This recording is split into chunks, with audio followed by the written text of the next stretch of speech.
Hello दोस्तों, नमस्कार। देखो आप ये वीडियो देखो, इसमें इस भाई ने क्या ट्रिक लगाई है,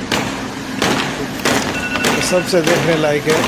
आप पूरा वीडियो नहीं देखोगे, देखने में मज़ा नहीं आएगा। पूरा वीडियो देखो।